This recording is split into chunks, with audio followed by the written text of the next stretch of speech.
Hello everyone, कैसे हैं आप सब। द केसी नंदन एकेडमी में आप सबका स्वागत है। मैं हूं आपके साथ मुक्ता। आज की वीडियो में हमारा टॉपिक है promoting enmity between different groups. Section 196 BNS में दिया गया है। इसका मतलब ये होता है कि जो डिफरेंट ग्रुप्स होते हैं, यानी कि अलग अलग रिलीजन के जो ग्रुप्स होते हैं, अलग अलग कम्युनिटी के जो ग्रुप्स होते हैं, उनके बीच में क्या प्रमोट करना, एनमिटी यानी कि शत्रुता को, यानी कि दुश्मनी की भावना को प्रमोट करना। 196 सेक्शन कहता है promoting enmity between different groups on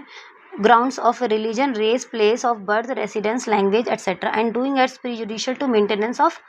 harmony. ठीक है। whoever by words either spoken or written, by signs or visible representation or through electronic communication or otherwise promotes or attempts to promote on grounds of religion, race, place of birth, residence, language, caste or community or any other ground whatsoever disharmony or feeling of enmity, hatred or ill will between different religions,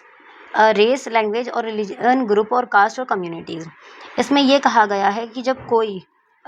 either spoken और written, या तो बोलकर या लिखकर या science के द्वारा, कुछ संकेतों के द्वारा, या विजिबल रिप्रेजेंटेशन के द्वारा, या इलेक्ट्रॉनिक कम्युनिकेशन के माध्यम से, या किसी और माध्यम से क्या करता है, या तो प्रमोट करता है, यानी कि उस चीज़ को बढ़ावा देता है या उस चीज़ को बढ़ावा देने का प्रयत्न करता है। ऑन ग्राउंड्स ऑफ रिलीजन, किसके आधार पर, रिलीजन के आधार पर, रेस के आधार पर, प्लेस ऑफ बर्थ यानी कि निवास स्थान के, जन्म स्थान के आधार पर, रेसिडेंस या निवास स्थान के आधार पर, लैंग्वेज भाषा, कास्ट जाति, कम्युनिटी और इन सब ग्राउंड्स के आधार पर जब वो उनके बीच में प्रमोट करता है या प्रमोट करने का प्रयत्न करता है, क्या डिसहार्मनी और फीलिंग्स ऑफ एनिमिटी, यानी कि उनके बीच की जो सौहार्दपूर्ण है उसको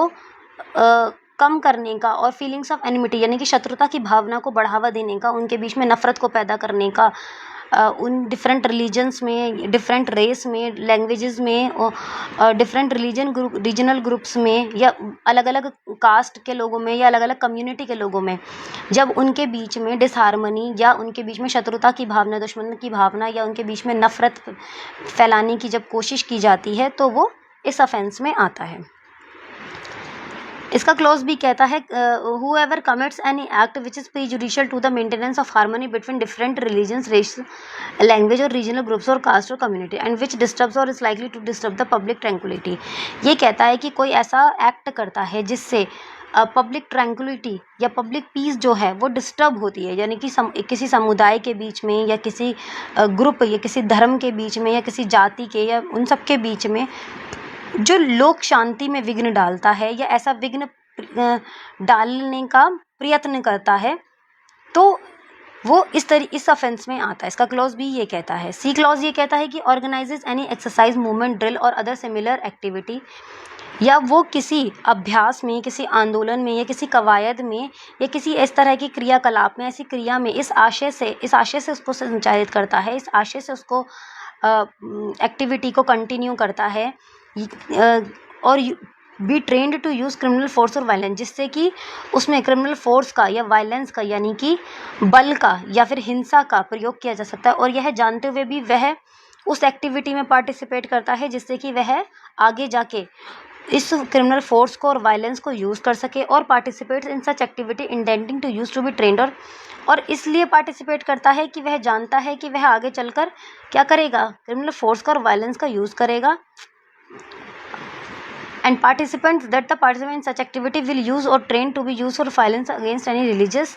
और इस तरीके के वायलेंस का और क्रिमिनल फोर्स का किसी रिलीजन, किसी रेस, कास्ट, लैंग्वेज और रीजनल ग्रुप के अगेंस्ट यूज़ किया जाएगा, किसी कम्युनिटी के अगेंस्ट यूज़ किया जाएगा इस वायलेंस को और फोर्स को। And such activity for any reason whatsoever causes or is likely to cause fear or alarm. इससे क्या होगा, इस तरीके की एक्टिविटी से क्या किया जाएगा, लोगों के बीच में डर पैदा किया जाएगा, डर की भावना को किया जाएगा, उनके बीच में असुरक्षित होने की भावना को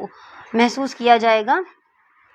तो कोई इस तरीके का अपराध करता है, लोगों में इस तरीके का डर फैलाता है, इस तरीके की भावनाओं को बढ़ावा देता है, तो shall be punished with imprisonment which may extend to 3 years, उसको 3 साल तक के कारावास से या फाइन से या दोनों से दंडित किया जा सकता है।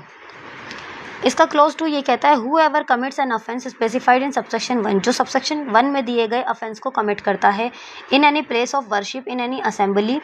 किसी प्लेस ऑफ वर्शिप पर, यानी कि पूजा करने की किसी धार्मिक स्थान पर या पूजा के स्थान पर, और in any assembly engaged in the performance of religious, या किसी ऐसी असेंबली में जो किसी रिलीजन या किसी पूजा पाठ के जो भी उनके क्रियाकलाप होते हैं पूजा पाठ में बिजी है उस समय पे, कोई ऐसे समूह है जो जैसे कि कहीं नमाज पढ़ी जा रही है या कहीं किसी चीज़ की यात्रा निकल रही है, उस तरीके पे उस जगह पर जाकर इस तरीके का एक्ट करता है जहाँ पर रिलीजियस सेरेमनी यानी कि धार्मिक संस्कारों को किया जा रहा है, पूजा पाठ किया जा रहा है, तो shall be punish with imprisonment which may extend to 5 years and shall also be liable to fine. वहाँ पर उसे 5 साल तक के कारावास और जुर्माने से दंडित किया जाएगा।